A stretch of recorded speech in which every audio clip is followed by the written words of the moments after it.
And welcome to the preview to the Saturday games. And I apologize. This is, of course, going to get posted late, but there's some early games.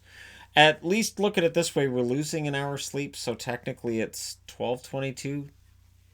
Ta-da! We're losing an hour tomorrow night. So if you're already thinking, well, we're skipping ahead, then yeah.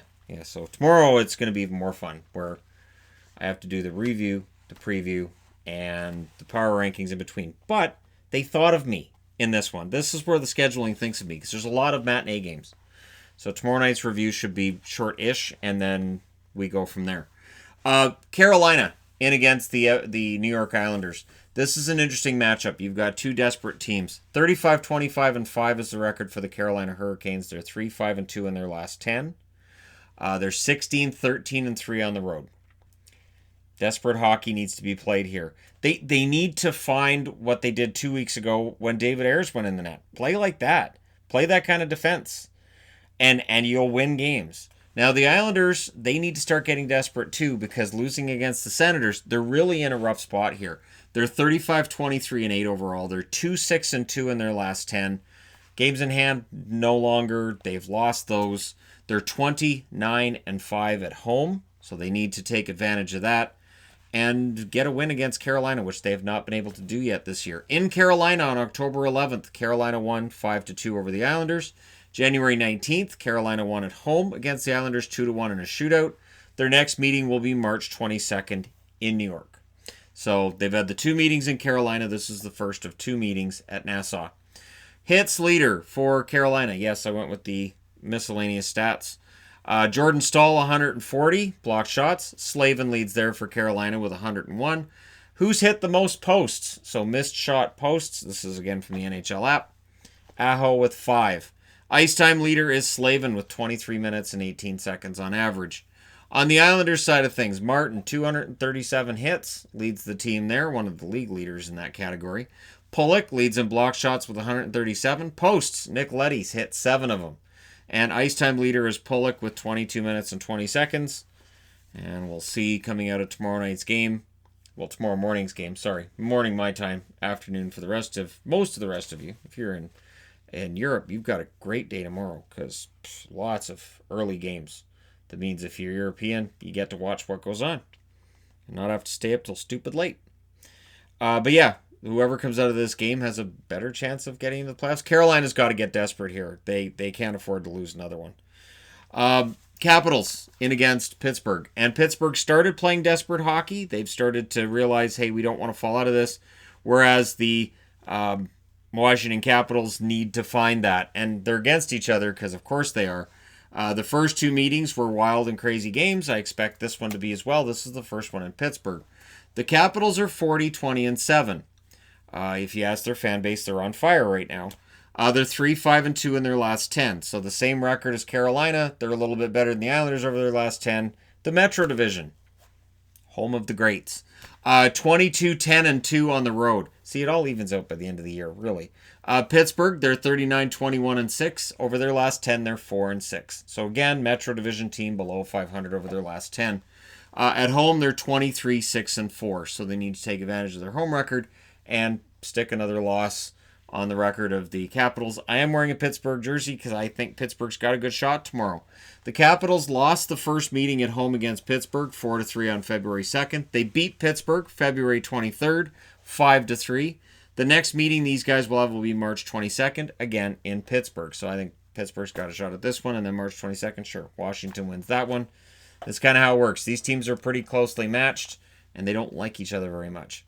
Hits leader for the Capitals is Wilson with 244. Blocked shots, Carlson 104. Who's hit the most posts? That'll be Jacob Vrana with 10. Ice time leader is Carlson with 24 minutes and 36 seconds. On the Pittsburgh side of things, Brandon Tanev, 235 hits. Blocked shots, Jack Johnson, 94. Posts, Letang and Malkin have both got 5. Ice time, Letang leads there with 25 minutes and 47 seconds on average. Letang, one of the less talked about defensemen, who's actually having a pretty darn good year for the Pittsburgh Penguins, and we'll see whether or not tomorrow morning these guys can put together a fantastic effort. So at least you guys will get a video of 4 early games before we get to the 6 later games. So that'll be fun. One of those early games is also Nashville and against Dallas. This one starts an hour later than the other 2 games. 33-26-8 is the overall record for the Nashville Predators. Over their last 10, they're 5-4-1. On the road, they're 16-12-4, and they're coming off of a shutout victory over these Dallas Stars last night, Thursday. Dallas, 37-22-8 overall. Over their last 10, they're 4-3-3. At home, they're 19-10-3. They've got to assert themselves at home in this final meeting with the Nashville Predators. Dallas beat Nashville the first 2 times. December 14th in Nashville, 4-1. They then won at home. Technically, it's the Winter Classic. 4-2 win there. And then in Nashville, they lose 2-0 on March 5th. March 7th, they get a chance for their revenge.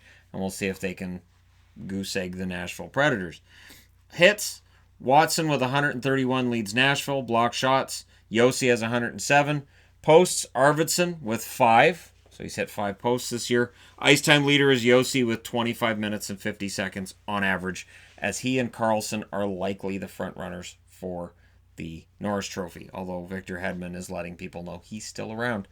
On the Dallas side of things, Jamie Benn, 162 hits. He's been very good physically. The offense isn't what it was, but the hitting is there. Block shots, Esa Lindell with 122. Posts, Tyler Seguin with 7. Ice time leader is Heiskanen with 23 minutes and 46 seconds on average.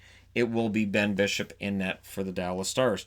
His stats are actually mildly worse than the stats that have been put up by Hudobin, but he's capable of a big bounce back, and he'd better hit it, because if Nashville jumps out to an early lead in this, that could be all they need. It'll be interesting to see if they come back with Rene, or if Saros is legit the starter full-time and he gets to start back-to-back games.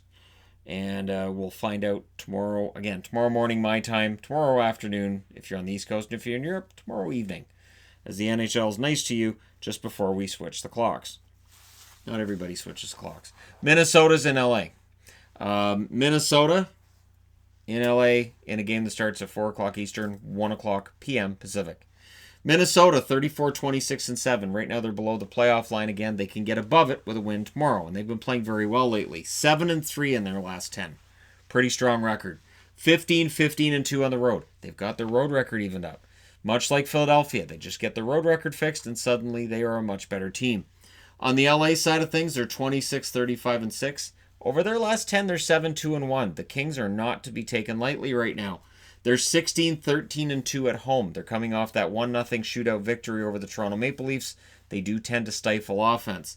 These teams met October 26th in Minnesota. The Wild won that game 5-1. LA won the last meeting in LA 3-1 on November 12th. So Minnesota got to be careful here. They've already lost once in LA this season. Foligno leads Minnesota in hits with 183. Block shots, Jonas Brodin with 108. Posts, Matt Dumba's got 8 of them. So you can use that as a stat for people to say, oh, Dumba can't score. You can go, well, he's got 8 posts. Ice time leader is Ryan Suter with 24 minutes and 38 seconds on average. On the LA side of things, Wagner leads the way with 139 hits. Matt Roy, 93 blocked shots for him. Posts, Iafallo leads the way with 5. So, again, it's interesting to note some of these guys are players that you can say have kind of had struggles this year, or in Vrana's case, really good year. It could have been fantastic. Ice time leader for the LA Kings is Doughty with 25 minutes and 52 seconds on average. So his ice time, not really dropping a whole lot as he gets older, but he is getting paid a lot of money. And I sometimes wonder if that makes a difference. If a coach says, you've got a huge contract, get back on the ice. I know you're tired, get back on the ice. You're making $25 million. This guy makes $800,000, get back on the ice. We'll see if the Kings can play spoiler again. They've been doing it very well lately. Looking at the power rankings board, and there's been some moves by some teams that may very well be near the bottom of the standings, but they're playing very well right now, and LA's one of them. And so Minnesota, who've also moved up that board, we'll see how they do tomorrow. Now, we move on to board number 2. Boston is at home against Tampa. So this is a rematch. These guys are pretty evenly matched as well. Tampa Bay now 42-20-5 over their last 10. They're 5-5. So even Steven, and they're still in a pretty darn good position right now. They're 20-10-3 on the road. They're looking to get a little closer to Boston. The odds of them catching Boston seem to be slim. Boston's 43, 13 and 12. So those 12 overtime loss points, that's 7 more than Tampa has. It's a large reason that they're ahead. I don't make up the numbers. Last 10 games, though, Boston's 8 and 2. They've been playing very, very well. At home, they're 22, 3 and 9. So October 17th, Boston at home lost in a shootout, 4-3. December 12th, Boston went to Tampa and lost 3-2. And March 3rd, Boston in Tampa Bay wins 2-1. So this is their second meeting in 5 days. Now, hits, Paquette leads the Tampa Bay Lightning with 171. Blocked shots, that's Victor Hedman with 98. Posts, Braden Point with 8 of them. And your ice time leader is Victor Hedman with an average of 24 minutes and 22 seconds. On the Boston side of things, Chris Wagner, 188. So if your name's Wagner, you lead your team in hits. 188 for him. Block shots, McAvoy, 127. Posts, Pasternak's got 8 of them. So that's why he doesn't have 50 goals yet. He's got 8 posts. Ice time leader, McAvoy with 23 minutes and 5 seconds. So I would look for a big game from the big line tomorrow because we haven't seen one in a while. I'm not necessarily predicting a Boston victory. It could very well be a higher scoring game. These 3 games so far have been really close. You could see a 6-5 game between these teams tomorrow. I could see it. I think while Tampa's defense has got a lot better, I could totally see this game being kind of crazy and a lot of offense between 2 teams that are 2 of arguably the best in the East. But moving along to Montreal in against Florida. So the Roberto Luongo number retirement happens in Florida tomorrow. For me, as a fan of the Canucks, I'm kind of surprised the Canucks aren't doing the same thing. I get it, but I'm kind of surprised still that the Canucks didn't do it because I think they should. But I get it. This is the first jersey retired as well for Florida, so congratulations to them on having somebody whose career they look at and say, we really need to celebrate this. That's good news. On the Montreal side, 31, 29, and 9 is their overall record. They're 4, 4, and 2 in their last 10. Not a lot to celebrate there. 17, 13, and 3 on the road. Florida, 33, 26, and 8 is their overall record. They're 3, 5, and 2 in their last 10. A lot of stumbling going on for good teams right now. 16, 14, and 4 at home. You didn't mishear me. I think Florida's a good team. They've just had this absolutely horrible run. I think Toronto's a good team too, so I'm not throwing any shade here. December 29th, these teams met in Florida. That was a insane game. 6-5 was the final in favor of Florida. A little bit more sane was February 1st in Montreal. The Habs won that game 4-0. They will meet again March 26th. That will be in Montreal as well. So this is the last game in Florida. Florida will be looking to break out of an 8-game winless skid at home. Now, hits leader for Montreal. Jeff Petrie, 171. Blocked shots. Sherratt leads with 126. Posts. Gallagher and Armia with 6 each. Ice time. Shea Weber with 24 minutes even. On the Florida side, it's the Achari show. Hits, 117 for Achari. Blocked shots. Achari again with 99. Posts. Hoffman with 9 for Hoffman this year. Ice time leader is Ekblad with 22 minutes and 58 seconds on average. They have announced Drieger will start. He has excellent numbers, very small sample size. We'll see how he does tomorrow against a Montreal team that does tend to struggle to score. So that may very well benefit Drieger and get him more starts while we continue this discussion about how things go with Bobrovsky. And is anybody going to nail down that 3rd spot in the Atlantic? Toronto went out to California and got 1 point in 3 games. So nobody's nailing down the Atlantic at all. It's insane. New Jersey in against the Rangers. So we've got 4 games starting at 4 p.m. Pacific, 7 o'clock Eastern.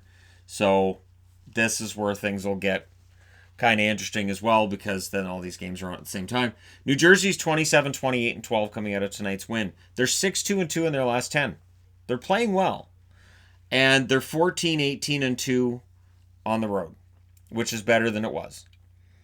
They were 2-1 and 2 on their last road trip. Now they won a game at home tonight. And now tomorrow they're in against the Rangers. The Rangers, 36, 27, and 4. They're 6 and 4 in their last 10, which is one of the better records in their division over their last 10. See how that works? 18, 15, and 2 at home.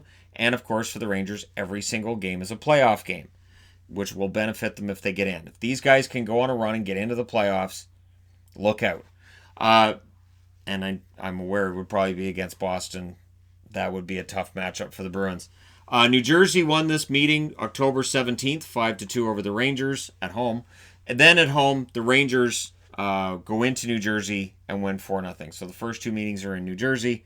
November 30th, New Jersey lost at home 4-0. January 9th, the first meeting in New York. 6-3 win for the Rangers. So this is the fourth and final meeting between these teams this year. Hits leader for the Devils. I had to eliminate a couple that are no longer there. Wood, 98 hits. Block shots, Subban, Severson both have 90. Posts, Palmieri leads with 6. Ice time leader is Severson with 22 minutes and 59 seconds on average. Blackwood will start tomorrow as Schneider started tonight. Suddenly I have two very good goaltenders playing well. On the Rangers front, Trouba, 164 hits, leads the team. Block shots, Trouba, 124. Posts, Panarin has 7. So as great as Panarin's season's been, 7 posts. That much closer to even better season. Ice time leader, Trouba with 22 minutes and 37 seconds. And we'll see how he plays tomorrow, because how Trouba plays goes a long way to deciding whether or not the Rangers win the game. So we'll see. But of course, there's that Mika Zibanejad guy. He's kind of coming off of a big game. We'll see if New Jersey can stop him from having another one. It's been a challenge for teams to shut him down. Philly. Philly's at home tomorrow night against Buffalo. So for the Sabres, they are officially just playing spoiler at this point. Their season's done. They're 29-30-8. I think if you're Jack Eichel and the Sabres, I think now you have to play to have at least a positive record. At least more wins than regulation losses. Something positive you can take out of this season, which has just been miserable after a great start. They're 4-6 in their last 10. They're 10-19-4 on the road. Their road record's been abysmal. Whereas Philly, they're 40-20-7. They're 9-1 in their last 10. And at home, they're 24-5-4. So much like Pittsburgh, you go into Philly, you're probably going to lose. December 19th, Philadelphia won at home against Buffalo 6-1. These teams meet again April 4th, the last night of the year in Buffalo. So for Philly, it's kind of a bit of an advantage. Their last game of the year is in Buffalo. If it's an important game, it benefits them totally. Hits leader, Ristolainen for Buffalo with 198. Block shots, McCabe has 87 for the Sabres. Posts, Jack Eichel's hit 6 of them. Ice time leader, Ristolainen, 22 minutes and 41 seconds on average. Carter Hutton will start for the Buffalo Sabres. On the Philadelphia side, Haig, 130 hits for him. Block shots is Provorov with 107. Posts, Hayes leads there with 7 of them. Ice time leader is Provorov with 24 minutes and 50 seconds on average. Lot of ice time for Provorov, which means that there's a lot of ice time for, I believe it's Niskanen. They got paired with him. So yeah, we'll see how things go for Philadelphia. Can they make it a 9-game winning streak? I honestly wanted to put an Akbar Magnet on here. I did, but I thought no, you did 3 of them last night. That's good. You would only be putting it there just cause, and I don't anticipate a Buffalo win, but we'll see. This league is very unpredictable. So we need to go to board number 3 to finish this. And San Jose is at home against Ottawa. So like I said, there was discussion of whether or not they might cancel this game. At the time I'm recording this, it's still on. San Jose hasn't said anything about canceling the game. It is for health reasons. They talked about it. I don't see that happening. The other option might have been to have an empty arena with the teams, but I don't see that happening. I don't see the NHL doing anything like that unless they have to. For the Senators, 24, 32, and 12 is the overall record. Last 10 games, the record's 5-4-1. So they've been playing spoiler, but they're against San Jose. Do you want to win this game? This is a matchup between two teams that both first-round draft picks belong to Ottawa. So this is a weird game. 6-19-6 is the record for Ottawa on the road. Now, San Jose, 29, 34, and 4 overall. They're 4-6 in their last 10, and at home they're 17, 16, and 1. If teams cared about number 1 draft picks, and they don't, that might give more reason for San Jose to fight them off tomorrow night. But teams don't really care. You look at some of these teams that are playing well down the stretch, they don't care that they're hurting their chances at the draft lottery because they don't want to win the draft lottery. It's humiliating. Ottawa won this meeting 5-2 at home October 27th. This is their second and final meeting. And so for Ottawa, hits leader is Tkachuk with 287. That's a pretty good season for Brady Tkachuk. Block shots, Borowiecki 120. Posts, Shabbat, 8 of them. And ice time leader Shabbat, who leads the NHL, 26 minutes and 4 seconds. Absolutely insane. He regularly plays over 30 minutes in a game. On the San Jose side of things, Timo Meier, 145 hits to lead there. He's not just a scorer. Block shots, Burns with 111. Posts, Evander Kane with 5 of them. And ice time leader is Brent Burns with 25 minutes and 12 seconds on average. I would think that with Erik Karlsson's season-ending injury, Burns' ice time's gone up, and that may benefit him, honestly. And so for San Jose, there is some pride on the line here, and they've been playing like there is over the last, I'll say, 2 or 3 weeks. We'll see if it matters tomorrow night against the Ottawa Senators. Oh, this one starts at 4 o'clock as well. So there's 5 games that start at the same time. So they all end at the same time. Unless they go to overtime or shootouts and all that other wonderful stuff. So where's the shootout going to be? Edmonton. This one starts at 7 o'clock Pacific, 10 o'clock Eastern. So Columbus in against Edmonton. Columbus has 15 overtime loss points. 15 of them. 32-21 and 15's their overall record. They're 2-4-4 in their last 10. On the road, they're 12-9 and 11. That's an insanely ridiculous record. So if they lose in Edmonton in regulation, it becomes 12-10 and 11, which sounds like a combination. The Oilers, 36-24 and 8 is their overall record. They're 5-3-2 in their last 10. They're coming off of that tough loss in Chicago. So they've been playing well enough lately. They're 16-10 and 5 at home, and they just have to avoid playing against this Columbus team and taking them lightly. Edmonton won in Columbus October 30th, 4-1, so they have to just win one more.